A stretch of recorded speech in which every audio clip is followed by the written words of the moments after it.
আজকের recipe white sauce pasta.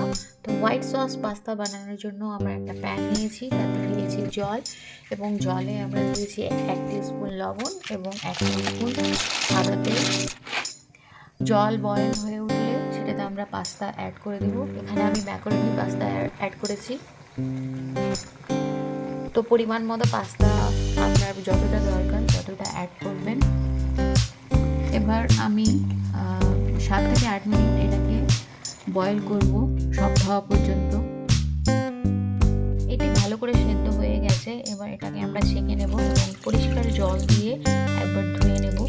এবার আমরা একটা প্যান নিয়েছি, তাতে অ্যাড করেছি 1 টিস্পুন তেল এবং তাতে অ্যাড করব বাটার। অ্যাকচুয়ালি বাটার দিয়ে হোয়াইট সস পাস্তা বানাতে হয়, তো বাটার অবশ্যই অ্যাড করবেন এবং তাতে কিছুটা রসুন কুচো দিতে হবে এবং সেটাতে 1 টেবিল স্পুন ময়দা ভালো করে ভেজে নিতে হবে।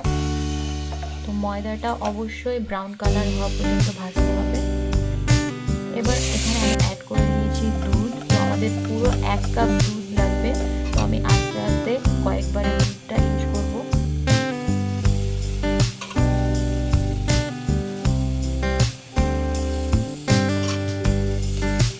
ভালো করে এভাবে নাড়তে হবে যাতে কোনো লাম্পস না পড়ে।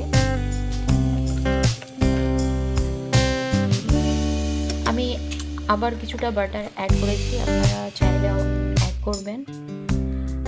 এবার আমি অ্যাড করে দেবো হোয়াইট সস পাস্তা মশলা। আপনারা যে কোনো গ্রোসারি দোকানে এটা পেয়ে যাবেন। এবার এটাকেও ভালো করে নাড়তে হবে। এবার আমরা অ্যাড করে দেবো অরিগ্যানো এবং তার সঙ্গে অ্যাড করব চিলি ফ্লেক্স স্বাদ অনুযায়ী। সব কিছুকে ভালো করে মিক্স করে নেব। এবার অ্যাড করব নুন, স্বাদ অনুযায়ী নুন অ্যাড করতে হবে।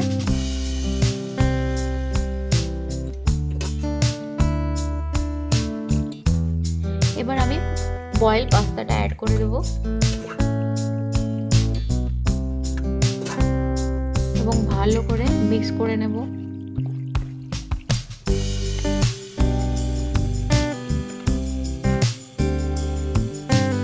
এবার আমি অ্যাড করে দেব চিজ। তো চিজ অ্যাড করলে হোয়াইট সস পাস্তা আরও বেশি টেস্টি হয়ে যায়। তো আপনারা যদি চিজ পছন্দ করেন তাহলে অবশ্যই চিজ অ্যাড করবেন। তো আমি এখানে 2 কিউবস চিজকে গ্রেট করে অ্যাড করে নিয়েছি। এখন আমাদের হোয়াইট সস পাস্তা একেবারে রেডি। তো আপনাদের যদি রেসিপিটা ভালো লাগে তাহলে অবশ্যই একবার ট্রাই করে দেখবেন এবং অবশ্যই লাইক, কমেন্ট এবং শেয়ার করবেন এবং চ্যানেলটা সাবস্ক্রাইব করবেন।